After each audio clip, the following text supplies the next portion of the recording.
ਸਤਿ ਸ਼੍ਰੀ ਅਕਾਲ। ਪੰਜਾਬੀ ਰੇਡੀਓ ਤੇ Punjabi TV USA ਵੇਖ ਸੁਣ ਰਹੇ ਸਾਰੇ ਸਰੋਤਿਆਂ ਦਾ ਬਹੁਤ-ਬਹੁਤ ਸਵਾਗਤ ਹੈ ਇਸ ਸਮੇਂ ਦੇ ਵਿਸ਼ੇਸ਼ ਪ੍ਰੋਗਰਾਮ ਖਬਰ ਤੇ ਨਜ਼ਰ ਦੇ ਵਿੱਚ। ਇਸ ਪ੍ਰੋਗਰਾਮ ਦੇ ਵਿੱਚ ਦੇਸ਼ ਵਿਦੇਸ਼ ਦੇ ਨਾਲ ਜੁੜੀਆਂ ਹੋਈਆਂ ਅਹਿਮ ਖਬਰਾਂ ਤੇ ਪਾਈਦਾ ਚਾਨਣਾ ਤੇ ਉਹਨਾਂ ਖਬਰਾਂ ਦਾ ਵਿਸ਼ਲੇਸ਼ਣ ਕਰਨ ਦੇ ਲਈ ਸਾਡੇ ਨਾਲ ਹਰ ਰੋਜ਼ ਦੀ ਤਰ੍ਹਾਂ ਸਾਥ ਹੁੰਦਾ ਹੈ ਸੀਨੀਅਰ ਪੱਤਰਕਾਰ ਮਿੰਟੂ ਗੁਰੂਸਰੀਆ ਜੀ ਦਾ। ਕਰਦੇ ਹਾਂ ਸਭ ਤੋਂ ਪਹਿਲਾਂ ਉਹਨਾਂ ਦਾ ਪ੍ਰੋਗਰਾਮ ਦੇ ਵਿੱਚ ਨਿੱਘਾ ਸਵਾਗਤ। ਬਹੁਤ-ਬਹੁਤ ਸਵਾਗਤ ਹੈ ਜੀ। ਸ਼ੁਕਰੀਆ ਸਾਰਿਆਂ ਨੂੰ। ਸਤਿ ਸ੍ਰੀ ਅਕਾਲ ਜੀ। ਸਤਿ ਸ਼੍ਰੀ ਅਕਾਲ ਜੀ। ਅੱਜ ਦੇ ਪ੍ਰੋਗਰਾਮ ਦੇ ਸਪਾਂਸਰਸ ਨੇ ਖਾਲਸਾ ਇੰਸ਼ੋਰੈਂਸ। ਲੰਬੇ ਸਮੇਂ ਤੋਂ ਇੰਸ਼ੋਰੈਂਸ ਦੇ ਖੇਤਰ ਦੇ ਵਿੱਚ ਸੇਵਾਵਾਂ ਨਿਭਾ ਰਹੇ ਨੇ। ਤੁਸੀਂ ਵੀ ਸੰਪਰਕ ਕਰ ਸਕਦੇ ਹੋ। ਨੰਬਰ ਹੈ 4082722500। ਟਿਰਕਿਆਣਾ ਇਮੀਗ੍ਰੇਸ਼ਨ ਲਾ ਫਰਮ। ਜੇ ਟਿਰਕਿਆਣਾ ਹੁਣਾਂ ਨਾਲ ਸੰਪਰਕ ਕਰ ਸਕਦੇ ਹੋ ਕਿਸੇ ਵੀ ਤਰ੍ਹਾਂ ਦੀ ਇਮੀਗ੍ਰੇਸ਼ਨ ਦੇ ਬਾਬਤ ਸਲਾਹ ਮਸ਼ਵਰਾ ਕਰਨ ਦੇ ਲਈ। Krishan Dhanota Yuba City, Baljinder Singh Nijjar Woodland, GN ਲਿਓ ਵਾਲੇ ਟਰੱਕ ਵਾਸ਼ ਕਰਦੇ ਨੇ, ਆਇਲ ਚੇਂਜ ਕਰਦੇ ਨੇ, 에ਅਰ ਬ੍ਰੇਕਸ ਦਾ ਕੰਮ ਤਸੱਲੀ ਬਖਸ਼ ਕਰਦੇ ਨੇ। ਤੁਸੀਂ ਇਹਨਾਂ ਦੇ ਕੋਲੋਂ ਨਵੇਂ ਪੁਰਾਣੇ ਟਾਇਰ ਵੀ ਖਰੀਦ ਸਕਦੇ ਹੋ। ਲੋਕੇਸ਼ਨ ਸੈਂਟਾਨੀਲਾ ਦੀ ਹੈ। ਨਿੰਮਾ ਸਹੋਤਾ ਹੁਣਾਂ ਦਾ ਨੰਬਰ ਹੈ 209-277-0113।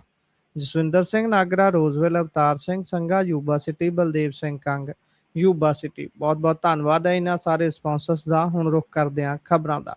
ਮਿੰਟੂ ਜੀ ਪਾਇਓ ਚਾਨਣਾ। ਸਭ ਤੋਂ ਪਹਿਲਾਂ ਅੱਜ ਸੁਖਬੀਰ ਬਾਦਲ ਹੁਣੀ ਚਰਚਾ 'ਚ ਰਹੇ ਨੇ ਤੇ ਨਾਲ ਦੀ ਨਾਲ ਸਾਬਕਾ ਜਥੇਦਾਰ ਗਿਆਨੀ ਰਘਵੀਰ ਸਿੰਘ ਹੁਣੀ ਵੀ ਚਰਚਾ ਦੇ ਵਿੱਚ ਬਣੇ ਰਹੇ ਨੇ। ਗ੍ਰਿਫਤਾਰੀ ਦੀ ਤਲਵਾਰ ਕਹਿੰਦੇ ਸੁਖਬੀਰ ਬਾਦਲ ਉੱਤੇ ਲਟਕ ਰਹੀ ਹੈ। ਕੀ ਹੈ ਜੀ ਪੂਰਾ ਮਾਜਰਾ? ਦੇਖੋ, ਗੱਲ ਇਹ ਆ ਕਿ ਤੁਹਾਨੂੰ ਯਾਦ ਹੋਣਾ ਹੈ ਕੁਝ ਸਮਾਂ ਪਹਿਲਾਂ ਹੀ ਇਸ ਗੱਲ ਦਾ ਇਮਕਾਨ ਬਣ ਗਿਆ ਸੀਗਾ ਕਿ ਕੰਮ ਖਰਾਬ ਹੋਣ ਵਾਲਾ ਹੈ। ਦਰਅਸਲ ਕੀ ਹੈ ਕਿ ਸੁਖਬੀਰ ਸਿੰਘ ਬਾਦਲ ਨੂੰ ਫਸਾਉਣ ਦਾ ਯਤਨ ਜਿਹੜਾ ਸੀਗਾ ਉਹ ਲਗਭਗ ਸਾਫ਼ ਸੀ। ਤੁਹਾਨੂੰ ਯਾਦ ਹੋਣਾ ਹੈ ਕਿ ਇੱਕ ਤੇ ਫਰੀਦਕੋਟ ਦੇ ਵਿੱਚ ਨਵੇਂ SSP ਦੀ ਪੁਲਿਸ ਕਪਤਾਨ ਦੀ ਤੈਨਾਤੀ ਵੱਡਾ ਸਵਾਲ ਸੀ, ਵੱਡਾ ਪ੍ਰਸ਼ਨ ਸੀ। ਤੇ ਉਹ ਪੁਲਿਸ ਅਫਸਰ ਕਿਸ ਤਰ੍ਹਾਂ ਕੰਮ ਕਰਦਾ ਸਭਨਾਂ ਨੂੰ ਪਤਾ ਹੈ। ਇਸ ਤੋਂ ਇਲਾਵਾ ਜੇ ਆਪਾਂ ਵੇਖੀਏ ਤੇ ਸੁਖਬੀਰ ਸਿੰਘ ਬਾਦਲ ਨੇ ਅੰਦਰ ਖਾਤੇ ਆਪਣੇ ਵੱਡੇ ਆਗੂਆਂ ਨੂੰ ਲਗਭਗ ਸੁਨੇਹੇ ਲਾ ਦਿੱਤੇ ਸਨ। ਠੀਕ ਹੈ ਜੀ। ਤੋ ਇਹ ਸਾਫ਼ ਸੀਗਾ। ਤੇ ਅੰਤ ਦੇ ਵਿੱਚ ਕੀ ਹੋਇਆ ਕਿ ਅੱਜ ਸਵੇਰੇ ਖਬਰ ਜਿਹੜੀ ਉਹ ਲੀਕ ਕਰਵਾਈ ਜਾਂਦੀ ਹੈ ਕਿ ਗਿਆਨੀ ਰਘਵੀਰ ਸਿੰਘ ਹੋਰਾਂ ਨੇ SIT ਦੇ ਕੋਲ ਬਿਆਨ ਦਰਜ ਕਰਵਾ ਦਿੱਤੇ ਆ ਗੋਲੀकांड ਸੰਬੰਧੀ। ਇਹ ਖਬਰ ਜਿਵੇਂ ਹੀ ਵਾਇਰਲ ਹੋਈ, ਜਿਵੇਂ ਲੀਕ ਹੋਈ, ਤਾਂ ਤੁਹਾਨੂੰ ਪਤਾ ਹੀ ਆ ਕਿ ਸਕ੍ਰਿਪਟ ਜਿੱਦਾਂ ਤਿਆਰ ਹੁੰਦੀ ਆ। ਆਮ ਆਦਮੀ ਪਾਰਟੀ ਦਾ ਜਿਹੜਾ ਈਕੋ ਸਿਸਟਮ ਐਂਡ ਖੁਦ ਬਲਤੇਜ ਪੰਨੂ ਹੋਰੀ ਜਿਹੜੇ 1-2 ਦਿਨ ਤੋਂ ਪੱਗ ਬੰਨਣੀ ਸਟਾਰਟ ਕਰ ਚੁੱਕੇ ਸਨ, ਉਹਨਾਂ ਨੇ ਰਿਹਰਸਲ ਕਰ ਰੱਖੀ ਸੀਗੀ, ਤਾਂ ਉਹ ਵੀ ਮੈਦਾਨ ਦੇ ਵਿੱਚ ਆ ਗਏ ਪ੍ਰੈਸ ਕਾਨਫਰੰਸਾਂ ਕਰਨ ਵਾਸਤੇ। ਸਾਫ਼ ਸੀ ਕਿ ਤਿਆਰੀ ਆ, ਕਿਉਂਕਿ ਗਿਆਨੀ ਨੇ ਕਦ SIT ਦੇ ਮੋਹਰੇ ਬਿਆਨ ਦਰਜ ਕਰਵਾਏ ਕਿਸੇ ਨੂੰ ਪਤਾ ਹੀ ਨਹੀਂ ਸੀ। ਪਤਾ ਲਵਾਇਆ ਗਿਆ ਜੀ। ਉਸ ਤੋਂ ਬਾਅਦ ਸੁਖਬੀਰ ਸਿੰਘ ਬਾਦਲ ਰਿਐਕਟ ਕਰਦੇ ਨੇ ਕਿ ਗਿਆਨੀ ਰਘਵੀਰ ਸਿੰਘ ਆਮ ਆਦਮੀ ਪਾਰਟੀ ਦੇ ਵਰਕਰ ਬਣ ਕੇ ਕੰਮ ਕਰ ਰਹੇ, ਇਹੋ ਜਿਹੀਆਂ ਗੱਲਾਂ ਸ਼ੋਭਾ ਨਹੀਂ ਦਿੰਦੀਆਂ। ਤੇ ਨਾਲ ਕਿਹਾ ਕਿ ਮੈਂ ਡਰਦਾ ਨਹੀਂ ਕਿਸੇ ਤੋਂ, ਮੈਂ ਭੱਜਣ ਨਹੀਂ ਲੱਗਾ। ਤੇ ਦੂਜੇ ਪਾਸੇ ਆਮ ਆਦਮੀ ਪਾਰਟੀ ਦਾ ਕਹਿਣਾ ਸੀਗਾ ਕਿ ਹੁਣ ਊਂਟ ਆਏਗਾ ਪਹਾੜ ਦੇ ਥੱਲੇ। ਯਾਨੀ ਇਹਨਾਂ ਨੇ ਅੰਦਰ ਜਾ ਕੇ, ਯਾਨੀ ਸ਼੍ਰੀ ਅਕਾਲ ਤਖਤ ਸਾਹਿਬ ਤੇ ਆ ਕੇ ਗਲਤੀਆਂ ਮੰਨੀਆਂ ਤੇ ਬਾਹਰ ਨਿਕਲਦੇ ਹੀ ਮੁੱਕਰ ਗਏ। ਤਾਂ ਹੁਣ ਗਿਆਨੀ ਰਘਵੀਰ ਸਿੰਘ ਹੋਰਾਂ ਨੇ ਜਾ ਕੇ SIT ਦੇ ਮੂਹਰੇ ਬਿਆਨ ਦਿੱਤੇ ਆ। ਦੇਖੋ ਗੁਰਪ੍ਰੀਤ, ਗੱਲ ਇਹ ਆ ਕਿ ਕੀ ਧਾਰਮਿਕ ਤੌਰ ਤੇ ਜਿਹੜੀ ਇੱਕ ਪ੍ਰਸ਼ਾਸਕੀ ਅਸਫਲਤਾ ਦੀ ਝੋਲੀ ਅੱਡ ਕੇ ਜੋ ਆਪਾਂ ਕਹ ਲਈਏ ਕਨਫੈਸ਼ਨ ਹੈ ਜਾਂ ਆਪਣੇ ਆਪ ਦੇ ਵਿੱਚ ਆਪਣਾ ਗੁਨਾਹ ਕਬੂਲ ਕਰਨ ਦੀ ਵਿਧੀ ਹੈ, ਕਿ ਉਸ ਨੂੰ ਅਦਾਲਤੀ ਜਾਂ ਕਾਨੂੰਨੀ ਰੂਪ ਨਾਲ ਮਾਨਤਾ ਮਿਲੇਗੀ? ਇਹ ਇੱਕ ਇਸ ਮਾਮਲੇ 'ਚ ਟੈਕਨੀਕਲਿਟੀ ਦਾ ਵਿਸ਼ਾ ਹੈ ਜਾਂ ਕਾਨੂੰਨੀ ਵਿਧਾਨਕ ਪ੍ਰਕਿਰਿਆ ਦੇ ਵਿੱਚ ਜੋ ਚੀਜ਼ਾਂ ਜਾਇਜ਼ ਜਾਂ ਨਜਾਇਜ਼ ਹੁੰਦੀਆਂ ਉਸ ਕਸਵੱਟੀ ਦਾ ਵਿਸ਼ਾ। ਦੂਜੀ ਗੱਲ, ਸੁਖਬੀਰ ਸਿੰਘ ਬਾਦਲ ਕਹਿ ਰਹੇ ਸਨ ਕਿ ਧਰਮ ਨੂੰ ਰਾਜਸੀ ਹਿੱਤਾਂ ਵਾਸਤੇ ਨਹੀਂ ਵਰਤਣਾ ਚਾਹੀਦਾ। ਵੈਸੇ ਇਹ ਸਾਰੀ ਪ੍ਰੈਕਟਿਸ ਹੀ ਇਹਨਾਂ ਤੋਂ ਆਰੰਭ ਹੋਈ ਹੈ ਹੁਣ, ਤੇ ਇੰਡੀਆ ਪੂਰੇ ਦੇ ਵਿੱਚ ਹੀ ਇਸ ਤਰ੍ਹਾਂ ਚੱਲਦਾ। ਹੁਣ ਗੱਲ ਇਹ ਹੈ ਕਿ ਗਿਆਨੀ ਰਘਵੀਰ ਸਿੰਘ ਬਾਰੇ ਤੇ ਮੈਂ ਸ਼ਾਇਦ ਤੁਹਾਨੂੰ ਪਹਿਲਾਂ ਦੱਸ ਦਿੱਤਾ ਸੀ, ਈਵਨ ਦੈਟ ਕਿ ਸ਼ਾਇਦ ਸੁਖਬੀਰ ਸਿੰਘ ਬਾਦਲ ਹੋਰਾਂ ਬਾਰੇ ਵੀ ਮੈਂ ਤੁਹਾਨੂੰ ਕਈ ਮਹੀਨੇ ਪਹਿਲਾਂ ਦੱਸਿਆ ਹੋਵੇਗਾ ਕਿ ਸੁਖਬੀਰ ਸਿੰਘ ਬਾਦਲ ਤੇ ਇਹ ਸਕੰਜਾ ਕੱਸਿਆ ਹੀ ਜਾਣਾ ਸੀਗਾ। ਕਿਉਂਕਿ ਕੋਹਲੀ ਨੂੰ ਫੜਿਆ ਉਦੋਂ ਮਾਮਲਾ ਖਾਲੀ ਨਿਕਲ ਗਿਆ, ਫਿਰ ਉਸ ਤੋਂ ਬਾਅਦ ਮਜੀਠੀਏ ਦੀ ਵਾਰੀ ਆ ਗਈ, ਯਾਨੀ ਏਦਾਂ ਮਹੀਨੇ ਬੀਤਦੇ ਗਏ। ਗਿਆਨੀ ਰਘਵੀਰ ਸਿੰਘ ਤੇ ਜਦੋਂ ਰਣਜੀਤ ਐਵੇਨਿਊ 'ਚ ਪ੍ਰੈਸ ਕਾਨਫਰੰਸ ਕਰ ਰਹੇ ਸਨ ਪਿਛਲੇ ਕੁਝ ਹਫ਼ਤਿਆਂ ਦੀ ਗੱਲ ਆ ਕਿ ਉਸ ਵੇਲੇ ਜਿਹੜੇ ਇਨਵੀਟੇਸ਼ਨ ਮਿਲੇ ਸਨ ਪ੍ਰੈਸ ਨੂੰ, ਪ੍ਰੈਸ ਕਵਰੇਜ ਵਾਸਤੇ, ਤਾਂ ਉਹ ਇਨਵੀਟੇਸ਼ਨ ਹੀ ਆਮ ਆਦਮੀ ਪਾਰਟੀ ਨੇ ਭੇਜੇ ਸੀ, ਇੱਥੋਂ ਤੱਕ ਕਿ ਮੇਰੀ ਜਾਣਕਾਰੀ ਦੇ ਮੁਤਾਬਕ ਕਿ ਕੁਝ ਚੰਡੀਗੜ੍ਹੋਂ ਪੱਤਰਕਾਰ ਖੁਦ ਵਹੀਕਲਾਂ ਦਾ ਇੰਤਜ਼ਾਮ ਕਰਕੇ ਉੱਥੇ ਖੜੇ ਗਏ ਸਨ। ਤਾਂ ਉਹ ਸਭ ਕੁਝ ਜੀ ਯਾਨੀ ਕਿ ਇੱਕ ਤਰ੍ਹਾਂ ਨਾਲ ਕਹਿ ਲਓ ਕਿ ਬਹੁਤ ਹੀ ਜਿਵੇਂ ਸੋ ਨਿਯੋਜਿਤ ਤਰੀਕਾ ਹੁੰਦਾ ਹੈ, ਵਿਉਂਤਿਆ ਤਰੀਕਾ ਹੁੰਦਾ ਹੈ, ਉਹਦੇ ਢੰਗ ਨਾਲ ਹੀ ਅੰਜਾਮ ਦਿੱਤਾ ਜਾ ਰਿਹਾ ਸੀਗਾ। ਹੁਣ ਜੇ ਗੱਲ ਕਰੀਏ ਕਿ ਬਈ ਇੱਕ ਤਾਂ ਕਾਨੂੰਨੀ ਪਹਿਲੂ ਆ ਕਿ ਸੁਖਬੀਰ ਸਿੰਘ ਬਾਦਲ ਕਿਸੇ ਕਿਸਮ ਦੀ ਕਾਰਵਾਈ ਜੇ ਹੁੰਦੀ ਹੈ ਤਾਂ ਉਸ ਸੂਰਤ ਦੇ ਵਿੱਚ ਉਸਨੂੰ ਚੈਲੰਜ ਕਰਦੇ, ਕੀ ਹੁੰਦਾ ਹੈ ਇਹ ਤੇ ਆਪਾਂ ਦੇਖਾਂਗੇ, ਬਾਅਦ ਦੀਆਂ ਗੱਲਾਂ ਨੇ। ਪਰ ਗਿਆਨੀ ਰਘਬੀਰ ਸਿੰਘ ਨੂੰ ਮੈਂ ਤੇ ਆਪ ਸਵਾਲ ਕਰਦਾ ਕਿ ਜੇ ਨਿਆਂ ਵਾਸਤੇ ਤੁਸੀਂ ਤੁਰੇ ਹੋ ਤਾਂ ਕੀ ਬੇਅਦਬੀ ਦਾ ਨਿਆਂ ਨਹੀਂ ਚਾਹੀਦਾ ਸੰਗਤ ਨੂੰ? ਸੁਖਬੀਰ ਸਿੰਘ ਬਾਦਲ ਤੇ ਆਪਦੀ ਲੜਾਈ ਲੜੇ ਹੁਣ, ਸੁਖਬੀਰ ਸਿੰਘ ਬਾਦਲ ਆਪਦੇ ਆਪ ਨੂੰ ਬੇਗੁਨਾਹ ਸਾਬਤ ਕਰਦੇ ਆ ਜਾਂ ਨਹੀਂ ਕਰਦੇ, ਉਹ ਉਹਨਾਂ ਤੇ ਛੱਡ ਦਈਏ ਆਪਾਂ। ਗੱਲ ਇਹ ਕਿ ਕੀ ਬੇਅਦਬੀ ਦੀਆਂ ਤਾਰਾਂ ਜਾਂਚ ਪੜਤਾਲ ਦੇ ਵਿੱਚ ਕੁੰਵਰ ਵਿਜੇ ਪ੍ਰਤਾਪ ਸਿੰਘ ਨੇ ਜੋੜੀਆਂ ਨਹੀਂ ਸਨ ਇੱਕ ਡੇਰੇ ਨਾਲ? ਉਹ ਡੇਰਾ ਕੌਣ ਜੀ ਆ? ਸਰਸਾ। ਕੀ ਤੁਹਾਡੇ 'ਚ ਹਿੰਮਤ ਹੈਗੀ ਹੈ ਕਿ ਇਸ ਸਰਕਾਰ ਨੂੰ ਤੁਸੀਂ ਕਹੋ ਕਿ ਉਹ ਵੀ ਜਾਂਚ ਮੁਕੰਮਲ ਕਰੋ? ਕਿ ਜਿਹੜਾ ਮੌੜ ਬੰਬ ਧਮਾਕਾ ਹੈ ਜਿਹਦੀਆਂ ਤਾਰਾਂ ਕਹਿ ਲਓ ਕਿ ਪਹਿਲੇ ਦਿਨ ਤੋਂ ਡੇਰੇ ਨਾਲ ਜੁੜੀਆਂ, ਕੀ ਤੁਸੀਂ ਉਹਦਾ ਨਿਆਂ ਮੰਗੋਗੇ ਕਿ ਉਹ ਲੋਕ ਨਿਰਦੋਸ਼ ਨਹੀਂ ਹੈਗੇ, ਉਹ ਇਨੋਸੈਂਟ ਨਹੀਂ ਹੈਗੇ? ਇਨੋਸੈਂਟ ਤਾਂ ਬਾਈਬਲ ਵਾਲੇ ਵੀ ਆ, ਇਨੋਸੈਂਟ ਮੌੜ ਵਾਲੇ ਵੀ ਆ। ਤਾਂ ਇਸ ਕਰਕੇ ਗਿਆਨੀ ਰਘਬੀਰ ਸਿੰਘ ਹੋਰਾਂ ਨੇ ਜਿਹੜੀ ਗੇਮ ਖੇਡਣੀ ਸੀ ਉਹ ਖੇਡਦੀ ਆ। ਹੁਣ ਇਹ ਜਾਣਨ ਸੁਖਬੀਰ ਸਿੰਘ ਬਾਦਲ ਹੋਰੀ ਜਾਂ ਸੁਖਬੀਰ ਸਿੰਘ ਬਾਦਲ ਦੇ ਕਾਨੂੰਨੀ ਜਿਹੜੇ ਅਹਿਲਕਾਰ ਹੈ ਉਹਨਾਂ ਨੂੰ ਹੁਣ ਪਤਾ ਹੋਏਗਾ ਕਿ ਕਿੱਦਾਂ ਨਿਕਲਣਾ ਇਸ ਸਕੰਜੇ ਚੋਂ। ਪਰ ਸੁਖਬੀਰ ਸਿੰਘ ਬਾਦਲ ਤੇ ਇੱਕ ਵਾਰੀ ਇਹਨਾਂ ਨੇ ਸ਼ਿਕੰਜਾ ਤੇ ਪੂਰਾ ਜਿਹੜਾ ਫੌਲਾਦੀ ਕੱਸਿਆ, ਨਿਕਲਦੇ ਆ ਕਿ ਨਹੀਂ ਇਹ ਤਾਂ ਹੁਣ ਸਮਾਂ ਦੱਸੇਗਾ ਜਾਂ ਉਹਨਾਂ ਦੀ ਹਿੰਮਤ ਦੱਸੇਗੀ। ਪਰ ਸੁਖਬੀਰ ਸਿੰਘ ਬਾਦਲ ਜੇ ਇਸ ਹੱਲੇ ਚੋਂ ਨਿਕਲ ਗਏ ਤਾਂ ਫਿਰ ਮੇਰੇ ਖਿਆਲ ਦੇ ਨਾਲ ਫਿਰ ਪਤਾ ਹੀ ਆਪਾਂ ਨੂੰ ਕਿ ਇਲੈਕਸ਼ਨ ਲਗਭਗ ਬਿਲਕੁਲ ਦਿਸਣ ਲੱਗ ਜਾਏਗਾ ਫਿਰ। ਬਿਲਕੁਲ। ਇਸ ਤੋਂ ਅੱਗੇ ਜੇਕਰ ਆਪਾਂ ਵਧੀਏ ਤਾਂ ਰਮਨ ਅਰੋੜਾ ਹੋਣਾ ਦਾ ਇੱਕ ਵਾਰ ਫਿਰ ਤੋਂ ਈਡੀ ਦਫ਼ਤਰ ਦਾ ਗੇੜਾ ਲੱਗਿਆ ਹੈ, ਪੇਸ਼ੀ ਪਈ ਹੈ ਉਹਨਾਂ ਦੀ। ਦੇਖੋ ਰਮਨ ਅਰੋੜਾ ਤੇ ਕਿੱਕੀ ਢਿੱਲੋਂ ਇਹ ਫਿਰ ਗਏ ਨੇ ਦੋਨਾਂ ਦਾ ਮਾਮਲਾ ਕਿ ਆਮਦਨ ਤੋਂ ਵੱਧ ਜਾਇਦਾਦ ਬਣਾਈ ਆ। ਵੈਸੇ ਜਿਹੜਾ ਪਾਵਰ 'ਚ ਆ ਜਾਂਦਾ ਕਿਹੜਾ ਹੈ ਜਿਹਦੀ ਆਮਦਨ ਤੋਂ ਵੱਧ ਜਾਇਦਾਦ ਨਾ ਹੋਵੇ। ਦੂਜੀ ਗੱਲ ਜਿਹੜੀ ਹੈ ਗੁਰਪ੍ਰੀਤ ਕੇ ਰਮਨ ਅਰੋੜਾ ਤੁਹਾਨੂੰ ਪਤਾ ਤੁਹਾਡੇ ਇੱਥੇ ਜਲੰਧਰ ਸੈਂਟਰਲ ਦੇ ਹੈਗੇ ਨੇ MLA ਆਮ ਆਦਮੀ ਪਾਰਟੀ ਦੇ, ਇਹਨਾਂ ਦੀ ਨੇੜਤਾ ਇੱਕ ਵੱਡੇ ਬੌਸ ਦੇ ਪਰਿਵਾਰ ਨਾਲ ਸੀ, ਤੁਹਾਨੂੰ ਵੀ ਪਤਾ ਮੈਨੂੰ ਵੀ ਪਤਾ, ਉਹਨਾਂ ਦਾ ਘਰ ਵੀ ਇੱਥੇ। ਅਸਲ ਵਿੱਚ ਕਹਾਣੀ ਹੁਣ ਇੱਥੇ ਆ ਕੇ ਠਹਿਰਦੀ ਆ ਕਿ ਰਮਨ ਅਰੋੜਾ ਤੇ ਜਿਹੜੇ ਇਲਜ਼ਾਮ ਲੱਗੇ ਨੇ, FIR ਤਾਂ ਕੱਟੀ ਵਿਜੀਲੈਂਸ ਨੇ ਤੇ ਵਿਜੀਲੈਂਸ ਦੀ ਕੱਟੀ FIR 'ਚ ਤੁਹਾਨੂੰ ਪਤਾ ਹੀ ਹੈ ED ਇਨਵੋਲਵ ਹੋ ਗਏ। ED ਨੇ ਕਿਹਾ ਕਿ ਲਿਆਓ ਜ਼ਰਾ ਸਾਈਡ ਦਿਓ, ਅਸੀਂ ਵੀ ਮਾੜਾ ਜਿਹਾ ਦੇਖ ਲਈਏ। ਹੁਣ ਇਸ ਗੱਲ ਦੇ ਚਰਚੇ ਤੇ ਆਪਾਂ ਨੂੰ ਪਤਾ ਹੀ ਆ ਪਹਿਲਾਂ ਹੀ ਸੀ ਕਿ ਰਮਨ ਅਰੋੜਾ ਨੂੰ ਕੁਝ ਰਾਜ਼ ਜਿਹੜੇ ਆ ਉਹ ਵੱਡੀ ਫੈਮਿਲੀ ਦੇ ਪਤਾ ਨੇ ਤੇ ਹਮਰਾਜ਼ ਨੇ। ਹੁਣ ED ਦਾ ਯਤਨ ਮੈਂ ਤੁਹਾਨੂੰ ਕੱਲ ਵੀ ਮੋੜ ਕੋੜ ਪਾ ਕੇ ਉਹ ਗੱਲ ਦੱਸੀ ਸੀ ਕਿ ਚਾਹੇ ਅੰਕੁਰ ਗਰਗ ਆ ਚਾਹੇ ਬਜਾਜ ਆ, ਦੋਵਾਂ ਦੀਆਂ ਤਾਰਾਂ ਜੁੜਦੀਆਂ ਨੇ ਲੁਧਿਆਣੇ, ਦੋਵਾਂ ਦੀਆਂ ਤਾਰਾਂ ਲੁਧਿਆਣੇ ਜੁੜਦੀਆਂ ਇੱਕ ਬੰਦੇ ਨਾਲ, ਜਿਸ ਦੀਆਂ ਤਾਰਾਂ ਗਾ ਜੁੜਦੀਆਂ ਨੇ ਬਈ ਦਿੱਲੀ ਵਾਲਿਆਂ ਨਾਲ, ਜਾਂ ਕਹਿ ਲਓ ਕਿ ਵੱਡੇ ਦਫ਼ਤਰ ਹੈ ਆਪਣਾ ਜਿਹੜਾ ਪੰਜਾਬ ਦਾ ਸਭ ਤੋਂ ਵੱਡਾ ਦਫ਼ਤਰ ਉਹਦੇ ਨਾਲ, ਸਰਕਾਰ ਦਾ ਵੱਡਾ ਦਫ਼ਤਰ ਹੈ।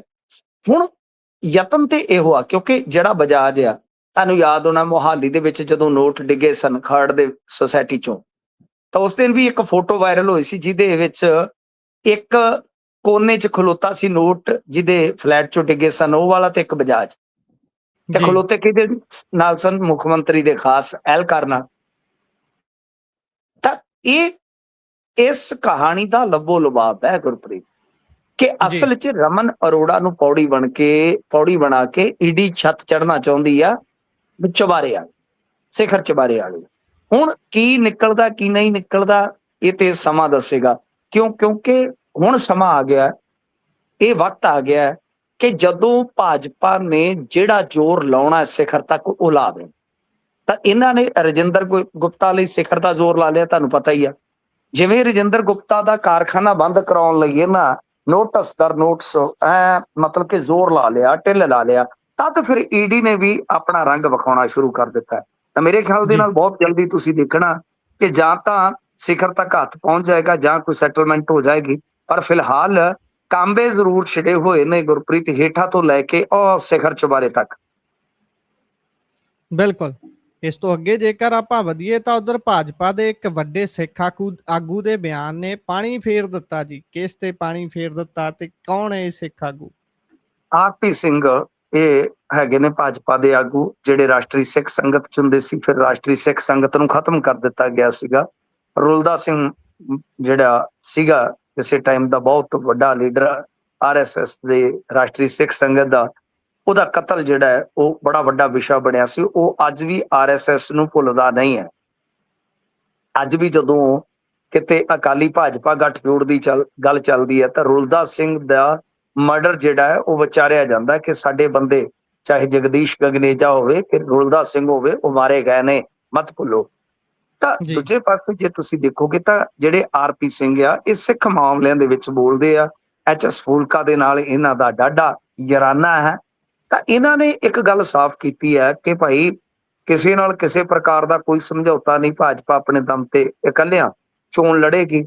ਤਾਂ ਸਾਫ਼ ਹੋ ਗਿਆ ਫਿਰ ਗੁਰਪ੍ਰੀਤ, ਕਿਉਂਕਿ ਪਿਛਲੇ ਕੁਝ ਦਿਨਾਂ ਤੋਂ ਕਿਆਸ ਅਰਾਈਆਂ ਲੱਗ ਰਹੀਆਂ ਸਨ, ਕਿਆਫੇ ਲੱਗ ਰਹੇ ਸਨ ਕਿ ਜੀ ਹੋ ਸਕਦਾ ਹੈ ਕਿ ਗੱਠਜੋੜ ਹੋ ਜਾਵੇ। ਸ਼ਾਇਦ ਆਪਾਂ ਪਿਛਲੇ ਪ੍ਰੋਗਰਾਮ 'ਚ ਵੀ ਗੱਲ ਕੀਤੀ ਆ, ਪਰ ਅਸੀਂ ਵਾਰ-ਵਾਰ ਕਹਿ ਰਹੇ ਸੀਗੇ ਕਿ ਐਸੀ ਕੋਈ ਸੰਭਾਵਨਾ ਫਿਲਹਾਲ ਜਾਪਦੀ ਨਹੀਂ ਹੈ। ਨਾ ਕੋਈ ਗੱਲ ਔਨ ਦਾ ਰਿਕਾਰਡ ਹੋਈ ਹੈ, ਨਾ ਆਫ ਦੀ ਰਿਕਾਰਡ ਹੋਈ ਹੈ।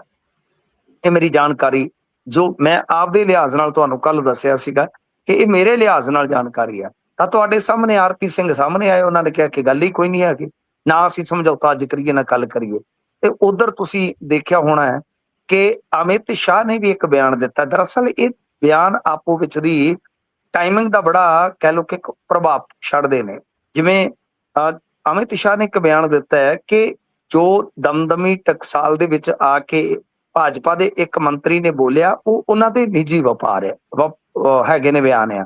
ਹੁਣ ਉਹਦੇ ਚ ਸਾਫ਼ ਆ ਗੁਰਪ੍ਰੀਤ ਕਿ ਦਰਅਸਲ ਭਾਜਪਾ ਦੀ ਜਿਹੜੀ ਲੋਕਲ ਇਕਾਈ ਸੀ ਉਹ ਇੱਕ ਦੋ ਚੀਜ਼ਾਂ ਤੋਂ ਔਖੀ ਸੀ। ਇੱਕ ਤੇ ਜਿਹੜੇ ਇਹਨਾਂ ਦੇ ਮੰਤਰੀ ਦੇ ਬਿਆਨ ਸੀ, ਉਹ ਵਾਲਾ ਮਾਮਲਾ ਭਾਜਪਾ ਲਈ, ਪੰਜਾਬ ਦੀ ਭਾਜਪਾ ਲਈ ਖਾਸ ਤੌਰ ਤੇ ਡਾਢਾ ਔਖਾ ਹੋ ਗਿਆ। ਸੈਕੰਡ ਚੀਜ਼ ਗੁਰਪ੍ਰੀਤ ਇਹ ਸੀਗੀ ਜਿਹੜੀ ਬੜੀ ਇੰਟਰਸਟਿੰਗ ਸੀ ਕਿ ਜਦੋਂ ਇਹ ਗੱਠਜੋੜ ਦੀਆਂ ਖਬਰਾਂ ਚੱਲੀਆਂ ਤੇ ਜਿਹੜੇ ਟਕਸਾਲੀ ਭਾਜਪਾਈ ਆ ਜਾਂ ਜਿਹੜੇ ਗੱਠਜੋੜ ਦਾ ਵਿਰੋਧ ਕਰਦੇ ਨੇ ਗੁਰਪ੍ਰੀਤ, ਭਾਜਪਾ ਦੇ ਵਿੱਚ ਵੀ ਹੈਗਾ ਨਾ ਜੀ, ਉਹ ਗੱਠਜੋੜ ਦਾ ਕਰਦਾ ਹੈ। ਤਾਂ ਉਹ ਜਿਹੜਾ ਧੜਾ ਹੈ, ਉਸ ਧੜੇ ਨੇ ਵੀ ਕਿਤੇ ਨਾ ਕਿਤੇ ਸਵਾਲ ਚੁੱਕੇ ਕਿ ਬਈ ਅਸੀਂ ਤੇ ਤਿਆਰੀ ਕਰ ਰਹੇ ਹਾਂ ਜਾਂ ਇਹ ਦੁਬਦਾ ਵਾਲਾ ਕੰਮ ਹੈ ਸਾਡੇ ਵਾਸਤੇ, ਤੇ ਸਾਫ਼ ਕਰੋ ਜੀ ਚੀਜ਼ਾਂ। ਤਾਂ ਅੰਤ ਦੇ ਵਿੱਚ ਮੇਰੇ ਖਿਆਲ ਦੇ ਨਾਲ ਹੁਣ ਇਸੇ ਕਰਕੇ ਅਮਿਤ ਸ਼ਾਹ ਨੇ ਇੱਕ ਤਾਂ ਉਸ ਬਿਆਨ ਨੂੰ ਬਿਲਕੁਲ ਨਿੱਜੀ ਕਰਾਰ ਦਿੱਤਾ, ਨਿੱਜੀ ਕਪੈਸਿਟੀ 'ਚ ਬਿਆਨ ਦਿੱਤਾ ਗਿਆ। ਦੂਜੇ ਪਾਸੇ ਜੇ ਆਪਾਂ ਵੇਖੀਏ ਤਾਂ ਜਿਹੜਾ ਹੁਣ ਇਹਨਾਂ ਨੇ ਕਲੀਅਰ ਕੀਤਾ ਕਿ ਗੱਠਜੋੜ ਨਹੀਂ ਹੋਏਗਾ, ਬਈ ਉਹ ਗੱਠਜੋੜ ਜਿਹੜਾ ਹੈ ਉਹ ਸ਼ਾਇਦ ਜਿਹੜਾ ਦਵੰਦ ਬਣ ਗਿਆ ਸੀ ਉਹਦੇ ਤੇ ਵੀ ਕਲੈਰਿਟੀ ਹੋ ਗਈ ਆ। ਪਰ ਕਲੈਰਿਟੀ ਤਾਂ ਹੋ ਗਈ, ਇੱਧਰ ਤੂਫਾਨ ਮੇਰੀ ਵੀ ਪੰਜਾਬ ਦੇ ਵਿੱਚ ਠਾਠਾ ਹੀ ਚੱਲਣ ਰਹੀ ਹੈ ਗੁਰਪ੍ਰੀਤ, ਜਿਵੇਂ ਠਾਠਾ ਅੱਜ ਕੱਲ ਬਿਆਨ ਚੱਲ ਰਿਹਾ ਹੈ। ਬਿਲਕੁਲ। ਇਸ ਤੋਂ ਅੱਗੇ ਆਪਾਂ ਜੇਕਰ ਵਧੀਏ ਤਾਂ ਉਧਰ ਪੰਜਾਬ ਦੇ ਵਿੱਚ ਦੋ ਹੋਰ ਮੇਅਰ ਬਣਾ ਲਏ ਆਮ ਆਦਮੀ ਪਾਰਟੀ ਨੇ ਆਪਣੇ। ਡੈਫੀਨਿਟਲੀ ਉਹ ਬਣ ਹੀ ਜਾਣੇ ਸੀਗੇ ਜੀ। ਦੇਖੋ ਗੱਲ ਇਹ ਆ ਕਿ ਇੱਕ ਤੇ ਜਿਹੜੇ ਮਹਿਤਾ ਸਾਹਿਬ ਦੇ ਸੁਪੁੱਤਰ ਆ ਪਦਮਜੀਤ ਮਹਿਤਾ, ਉਹ ਬਣ ਗਏ ਕਿਉਂਕਿ ਇੱਥੇ ਵਨ ਸਾਈਡਡ ਜਿੱਤ ਜਿਹੜੀ ਆ ਉਹ ਦਰਜ ਕੀਤੀ ਸੀਗੀ ਆਮ ਆਦਮੀ ਪਾਰਟੀ ਨੇ, ਬਿਲਕੁਲ ਵਨ ਸਾਈਡਡ ਸੀ। ਪਰ ਕਿਸੇ ਵੇਲੇ ਤੁਹਾਨੂੰ ਯਾਦ ਹੋਣਾ ਕਿ ਜਦੋਂ ਪਦਮਜੀਤ ਪਹਿਲੀ ਵਾਰੀ ਮੇਅਰ ਬਣੇ, ਇਹਨਾਂ ਦੇ ਕੋਲ ਗਿਣਤੀ ਦੇ 1 ਕਿ 2 ਕਾਉਂਸਲਰ ਸੀ, ਹਿਸਾਬ ਲਾ ਲਓ। ਇਹਨਾਂ ਨੇ ਕਾਂਗਰਸ ਦੇ ਤੋੜੇ, ਅਕਾਲੀਆਂ ਦੇ ਤੋੜੇ, ਆਜ਼ਾਦ ਜੋੜੇ, ਏਦਾਂ ਇਹ ਕੁਰਸੀ ਤੇ ਬੈਠ ਗਏ। ਫਿਰ ਇਹਨਾਂ ਨੇ, ਕਿਉਂਕਿ ਮਹਿਤਾ ਸਾਹਿਬ ਦੀ ਪੋਲਿਟਿਕਸ ਜਿਹੜੀ ਹੈ ਤੁਹਾਨੂੰ ਪਤਾ ਹੀ ਹੈ, ਵਪਾਰੀ ਸਨ, ਵਪਾਰ ਕਰਦੇ ਕਰਦੇ ਸਿਆਸਤ ਕਰਨ ਲੱਗੇ। ਅੱਜ PCA 'ਚ ਬੈਠੇ ਆ, ਮੁੰਡਾ ਉਹਨਾਂ ਦਾ ਜਿਹੜਾ ਹੈ ਉਹ ਸੈਕੰਡ ਟਾਈਮ ਹੋ ਗਿਆ ਮੇਅਰ। ਉਹਦੇ ਵਿੱਚ ਇਹਨਾਂ ਨੇ ਕੀ ਕੀਤਾ ਸੀਗਾ ਕਿ ਤੁਹਾਨੂੰ ਯਾਦ ਹੋਣਾ, ਜਿਹੜੇ ਇੱਥੋਂ ਦੇ ਵਿਧਾਇਕ ਨੇ, ਸਥਾਨਕ ਵਿਧਾਇਕ ਨੇ, ਜਗਰੂਪ ਗਿੱਲ ਹੋਰਾਂ ਨੇ ਦੋਸ਼ ਲਾਇਆ ਸੀਗਾ ਕਿ ਸਾਡੇ ਧੜੇ ਨੂੰ ਇਹਨਾਂ ਨੇ ਬਿਲਕੁਲ ਅਣਗੌਲਿਆਂ ਕਰ ਦਿੱਤਾ, ਨਜ਼ਰ ਅੰਦਾਜ਼ ਕਰ ਦਿੱਤਾ, ਕਿ ਸਾਡੀਆਂ ਜਿੰਨੀਆਂ ਅਰਜ਼ੀਆਂ ਸੀ ਉਹ ਇਹਨਾਂ ਨੇ ਰੱਦ ਕਰ ਮਾਰੀਆਂ ਨੇ। ਤੇ ਮਸਲਾ ਜਿਹੜਾ ਹੈ ਬਈ ਉਹ ਇਹ ਆ ਕਿ ਇਹ ਟਿਕਟਾਂ ਲੈ ਕੇ ਆਪਣੇ ਬੰਦਿਆਂ ਨੂੰ ਟਿਕਟਾਂ ਦਵਾ ਕੇ ਬਹਿ ਗਏ, ਅਸੀਂ ਰਹਿ ਗਏ ਭਾ ਪੁੱਛਦੇ, ਮੌਜਾਂ ਲੁੱਟ ਗਏ ਮੁਰੱਬਿਆਂ ਵਾਲੇ। ਤਾਂ ਫਿਲਹਾਲ ਜਿੱਦਾਂ ਕਹਿ ਲਈਏ ਕਿ ਇਹਨਾਂ ਨੇ ਆਪਣੀਆਂ ਗੋਟੀਆਂ ਸੈੱਟ ਕਰ ਲਈਆਂ, ਤੇ ਗੋਟੀਆਂ ਜਿਹੜੀਆਂ ਉਹ ਸੈੱਟ ਲਗਭਗ ਹੋ ਹੀ ਗਈਆਂ ਸਨ ਗੁਰਪ੍ਰੀਤ, ਇਹ ਸਾਫ਼ ਹੈ, ਸਪਸ਼ਟ ਹੈ ਪਹਿਲਾਂ ਹੀ। ਤੋ ਇਹਨਾਂ ਨੂੰ ਵਧਾਈ। ਵੈਸੇ ਇਹਨਾਂ ਦੀ ਟੀਮ ਅੱਛੀ ਹੈ, ਮੈਂ ਹਮੇਸ਼ਾ ਦੇਖੋ ਫਿਰਾਕ ਦਿਲੀ ਨਾਲ ਕਹਿਣਾ, ਮੇਰਾ ਇਹੋ ਜਿਹਾ ਦਿਲ ਹੀ ਹੈ ਨਹੀਂਗਾ ਕਿ ਮੈਂ ਕਿਸੇ ਨਾਲ ਨਿੱਜੀ ਕਿੜ ਰੱਖਾਂ, ਨਾ ਹੀ ਮੇਰਾ ਸਿਧਾਂਤ ਹੈ, ਨਾ ਹੀ ਮੇਰੀ ਵਿਚਾਰਧਾਰਾ ਹੈ ਕਿ ਕਿਸੇ ਪਾਰਟੀ ਵਿਸ਼ੇਸ਼ ਨਾਲ ਮੈਂ ਕੋਈ ਕਿੜ ਰੱਖਾਂ, ਤੇ ਨਾ ਹੀ ਮੇਰਾ ਪੇਸ਼ਾ ਮੈਨੂੰ ਇਹ ਇਜਾਜ਼ਤ ਦਿੰਦਾ ਹੈ। ਤਾਂ ਦੇਖੋ ਇਹ ਅੱਛਾ ਕੰਮ ਕਰਦੇ ਨੇ, ਖਾਮੀਆਂ ਹੁੰਦੀਆਂ ਨੇ, ਪਰ ਆਮ ਬੰਦਿਆਂ ਨਾਲੋਂ ਇਹਨਾਂ ਦੀ ਟੀਮ ਯੰਗ ਟੀਮ ਹੈ, ਯੰਗ ਬਲੱਡ ਹੈ, ਅੱਛਾ ਕੰਮ ਕਰਦੇ ਆਮ ਨਾਲੋਂ। ਅੱਜ ਇੱਕ ਪਾਸੇ ਇਹ ਸੀ, ਅੱਛਾ ਇਹਦੇ ਚ ਚਲੋ ਅੱਗੇ ਕੀ ਆ ਮੇਰੇ ਦ੍ਰਿਸ਼ਟੀਗੋਚਰ, ਉਹ ਮੈਂ ਦੱਸਦਾ ਕਿ ਬਰਨਾਲਾ ਦੇ ਵਿੱਚ ਵੀ ਮੇਅਰ ਆਮ ਆਦਮੀ ਪਾਰਟੀ ਨੇ ਬਣਾ ਲਿਆ। ਉੱਥੇ ਤੁਹਾਨੂੰ ਪਤਾ ਹੈ ਮੀਤ ਹੇਅਰ ਬਹੁਤ ਤਗੜੀ ਵਾਪਸੀ ਕੀਤੀ, ਕਿਉਂਕਿ ਯਾਦ ਹੋਣਾ ਤੁਹਾਨੂੰ ਇਹ ਇਲੈਕਸ਼ਨ ਹਾਰ ਗਏ ਸਨ, ਜ਼ਿਮਨੀ ਇਲੈਕਸ਼ਨ ਹਾਰ ਗਏ ਸੀਗੇ ਉੱਥੇ ਦਾ ਬਰਨਾਲੇ ਦਾ। ਤਾਂ ਇਹਨਾਂ ਨੇ ਵਾਪਸੀ ਕੀਤੀ, ਹਾਲਾਂਕਿ ਇਹਨਾਂ ਤੇ ਕਥਿਤ ਤੌਰ ਤੇ ਕਈ ਦੋਸ਼ ਲੱਗੇ ਉੱਥੇ ਬਰਨਾਲੇ ਦੇ ਵਿੱਚ, ਤੁਹਾਨੂੰ ਯਾਦ ਹੋਣਾ ਬਾਠ ਨੇ ਵੀ ਲਾਇਆ, ਕਾਂਗਰਸੀਆਂ ਨੇ ਵੀ ਲਾਇਆ।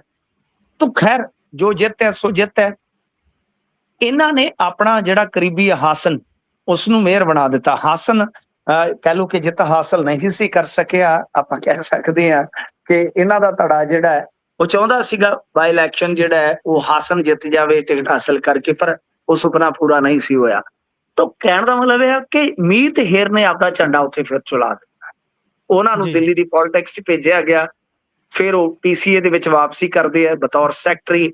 ਅੱਜ ਉਹਨਾਂ ਦੀ ਦਮਦਾਰ ਹਾਜ਼ਰੀ ਹੋ ਗਈ ਕਿ ਉਹਨਾਂ ਦਾ ਮੇਅਰ ਬਰਨਾਲੇ ਬਣ ਗਿਆ। ਤਾਂ ਇਹਦਾ ਮਤਲਬ ਮੇਰਾ ਜੋ ਮਨ ਕਹਿੰਦਾ ਹੈ ਕਿ 2027 ਚ ਡੈਫੀਨੇਟਲੀ ਜਿਹੜੇ ਮੀਤ ਹੇਅਰ ਆ ਉਹ ਵਾਪਸ ਬਰਨਾਲੇ ਦੀ ਲੋਕਲ ਰਾਜਨੀਤੀ ਚ ਪਰਤ ਆਉਣਗੇ। ਪਰ ਇਸ ਦੇ ਨਾਲ ਜਿਹੜੀਆਂ ਗੱਲਾਂ ਦੋ ਵੇਖਣ ਵਾਲੀਆਂ, ਹਾਸਨ ਜਿਹੜਾ ਮੀਤ ਹੇਅਰ ਦਾ ਕਰੀਬੀ ਹੈ, ਕੋਈ ਤਾਂ ਵੈਸੇ ਤੁਹਾਨੂੰ ਯਾਦ ਹੋਣਾ ਜਿਹਨੂੰ ਟਿਕਟ ਮਿਲੀ ਸੀ ਉਹ ਵੀ ਮੀਤ ਹੇਅਰ ਦਾ ਕਰੀਬੀ ਸੀ, ਜਿਹਨੇ ਬਾਈ ਇਲੈਕਸ਼ਨ ਲੜਿਆ ਸੀਗਾ, ਹੈ ਨਾ, ਯਾਦ ਹੋਣਾ।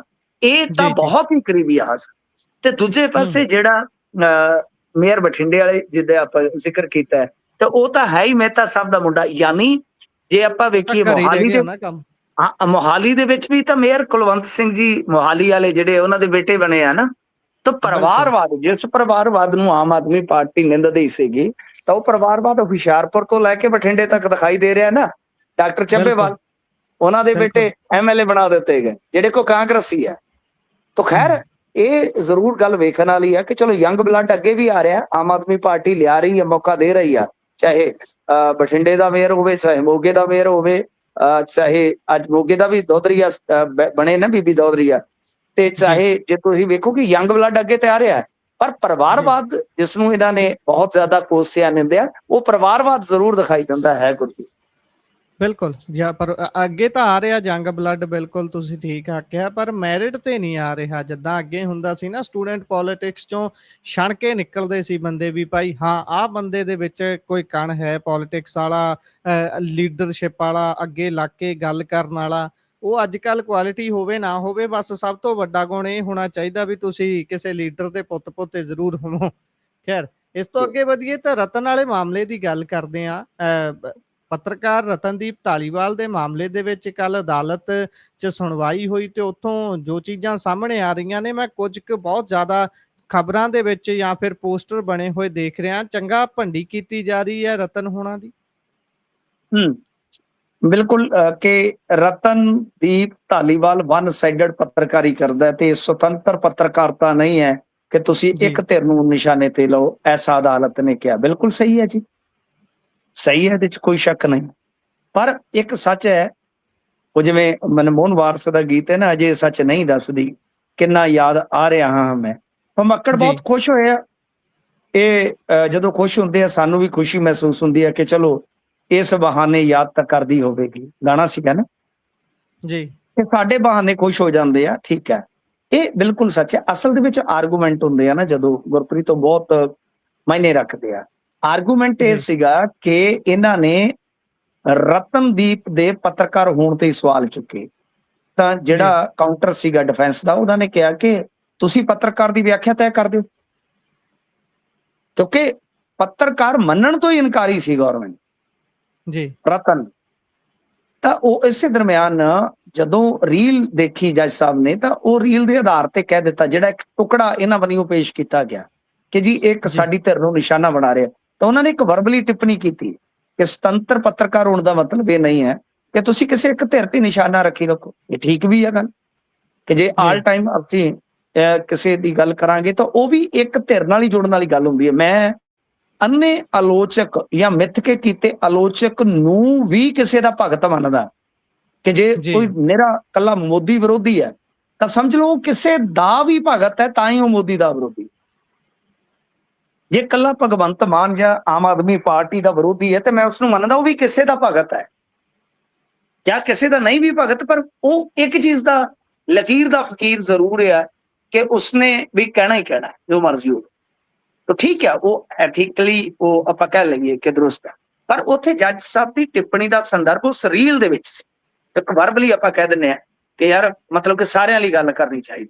ਹੁਣ ਇਦੋਂ ਬਾਅਦ ਜੱਜ ਸਾਹਿਬ ਦੀ ਜਿਹੜੀ ਨੈਕਸਟ ਟਿੱਪਣੀ ਸੀ ਉਹ ਇਹਨਾਂ ਨੇ ਹਿਡਨ ਕਰਤੀ।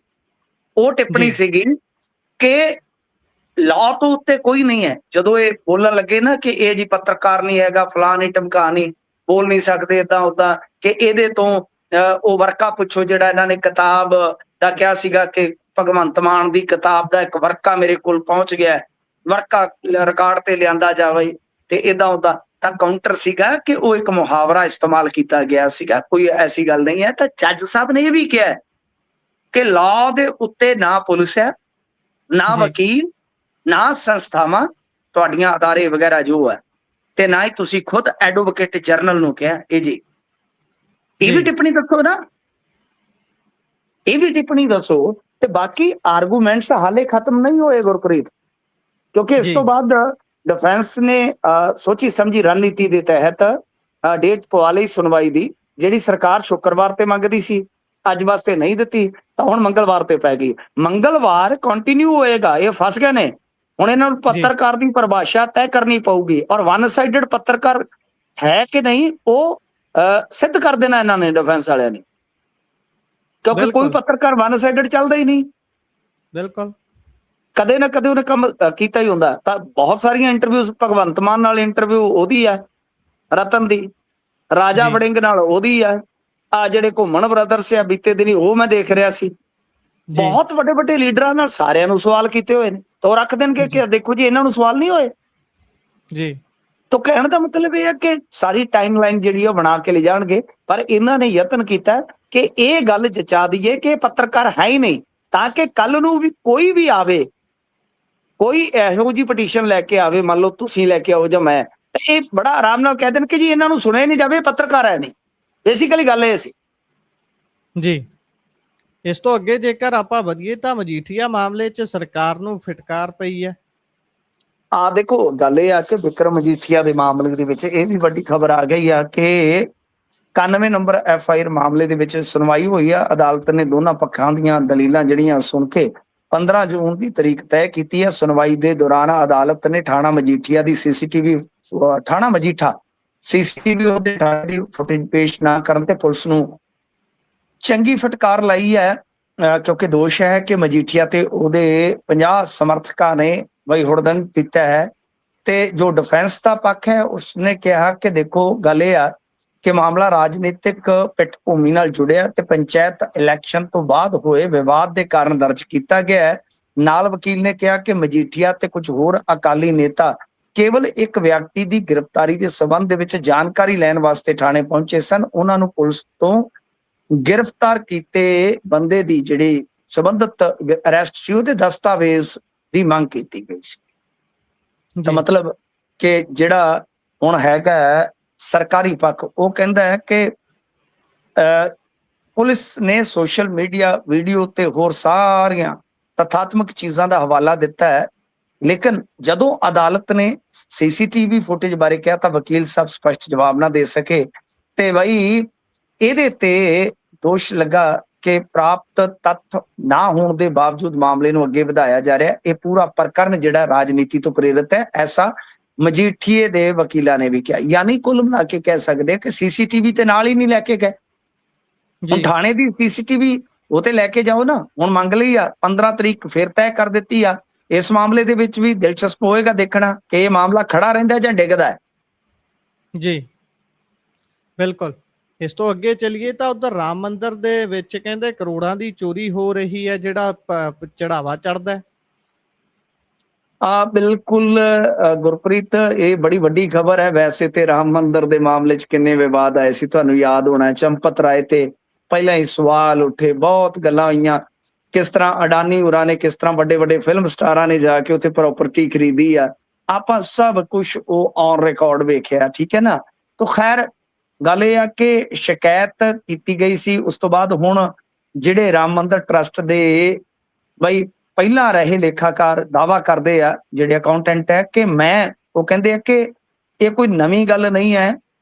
ਚੰਪਤ ਰਾਏ ਨੂੰ ਜਦੋਂ ਮੈਂ ਦੱਸਿਆ, ਮੈਂਬਰ ਗੋਪਾਲ ਰਾਏ ਨੂੰ ਦੱਸਿਆ ਕਿ ਐਦਾਂ ਸਾਰਾ ਕੁਝ ਹੋ ਰਿਹਾ ਹੈ, ਤਾਂ ਉਹਨਾਂ ਨੇ ਅਗਲੇ ਦਿਨ ਮੈਨੂੰ ਹਟਾ ਦਿੱਤਾ ਤੇ ਮੰਦਿਰ ਦੇ ਵਿੱਚ ਲੱਗੇ ਸੀਸੀਟੀਵੀ ਕੈਮਰਿਆਂ ਦੀ 8 ਮਹੀਨੇ ਪੁਰਾਣੀ ਫੁਟੇਜ ਜਿਹੜੀ ਆ ਉਹ ਡਿਲੀਟ ਕਰਵਾ ਦਿੱਤੀ ਗਈ ਸੀ। ਇਸ ਤੋਂ ਪਹਿਲਾਂ ਜੇ ਜੀ ਤੁਸੀਂ ਦੇਖੋਗੇ, ਸਪਾ ਦੇ ਸਾਬਕਾ ਮੰਤਰੀ ਉਹਨਾਂ ਨੇ ਵੀ ਦੋਸ਼ ਲਾਇਆ ਸੀ, ਇਹ 7 ਕਰੋੜ ਚੜਾਵੇ ਚੋਂ ਪਾਸੇ ਕਰਨ ਦਾ ਮਾਮਲਾ ਹੈ ਕਿ ਰਾਮ ਮੰਦਿਰ ਦੇ ਵਿੱਚ ਚੜਾਵਾ ਜਿਹੜਾ ਉਹਦੇ ਚੋਂ 7 ਕਰੋੜ ਪਾਸੇ ਕੀਤੇ ਆ। ਤੇ ਜਿਹੜਾ ਸਾਬਕਾ ਅਕਾਊਂਟੈਂਟ ਹੈ ਉਹ ਦਾਵਾ ਕਰਦਾ ਹੈ ਕਿ ਕੋਈ ਨਵੀਂ ਗੱਲ ਨਹੀਂ, ਇੱਥੇ ਤੇ ਕੰਮ ਚੱਲਦਾ ਹੀ ਚੱਲਦਾ। ਸੋ ਜ਼ਮੀਨ ਨਾਲ ਜੁੜੇ ਵਿਵਾਦ, ਉਹ ਸਾਰਾ ਕੁਝ ਵੇਖਿਆ। ਚੰਪਤ ਰਾਏ ਨੂੰ ਜਿਸ ਤਰ੍ਹਾਂ ਇੱਥੇ ਲਾਇਆ ਗਿਆ, ਵੈਸੇ ਤੇ ਤੁਹਾਨੂੰ ਪਤਾ ਹੀ ਹੈ ਉਹ ਜਿਹੜੇ ਹੈਗੇ ਨੇ ਸ਼ੰਕਰਾਚਾਰੀਆ ਸੀਗੇ ਨਾ, ਸਵਾਮੀ ਮੁਕਤੇਸ਼ਵਰਾਨੰਦ, ਜਿਨ੍ਹਾਂ ਦਾ ਬੜਾ ਰੌਲਾ ਪਿਆ ਸੀ, ਜਿਨ੍ਹਾਂ ਦੀ ਕੱਲ ਵੀ ਆਪਾਂ ਗੱਲ ਕੀਤੀ ਸੀ। ਉਹਨਾਂ ਨੇ ਤੇ ਅੱਜ ਫਿਰ ਟਿੱਪਣੀ ਕੀਤੀ ਹੈ ਕਿ ਜਦ ਮੰਦਿਰ ਬਣਨ ਲੱਗਾ ਸੀਗਾ ਤਾਂ ਪਲਾਟ ਵਿਕਣ ਲੱਗੇ। 2-2 ਮਿੰਟ ਦੇ ਵਿੱਚ ਪਲਾਟ ਕਰੋੜਾਂ ਦੇ ਹੋ ਜਾਂਦੇ ਆ। ਤੇ ਉੱਥੇ ਪਹਿਲਾਂ ਤੋਂ ਹੀ ਚੰਪਤ ਰਾਏ ਬੈਠਾ ਹੁੰਦਾ ਸੀ। ਚੰਪਤ ਦਾ ਮਤਲਬ ਹੀ ਹੁੰਦਾ ਹੈ ਕਿ ਲੈ ਕੇ ਫਰਾਰ ਹੋ ਜਾਣਾ। ਸੋ ਕੰਮ ਕਾਫੀ ਖਰਾਬ ਹੋ ਗਿਆ ਗੁਰਪ੍ਰੀਤ, ਪੰਜਾਬ ਦੇ ਮੌਸਮ ਵਾਂਗੂ ਯਕਦਮ। ਜੀ, ਇਸੇ ਦੇ ਨਾਲ ਪ੍ਰੋਗਰਾਮ ਦਾ ਸਮਾਂ ਇੱਥੇ ਹੀ ਸਮਾਪਤ ਹੁੰਦਾ ਹੈ। ਤੁਸੀਂ ਜੁੜੇ ਜਾਣਕਾਰੀਆਂ ਸਾਂਝੀਆਂ ਕੀਤੀਆਂ, ਬਹੁਤ ਬਹੁਤ ਧੰਨਵਾਦ ਜੀ। ਧੰਨਵਾਦ।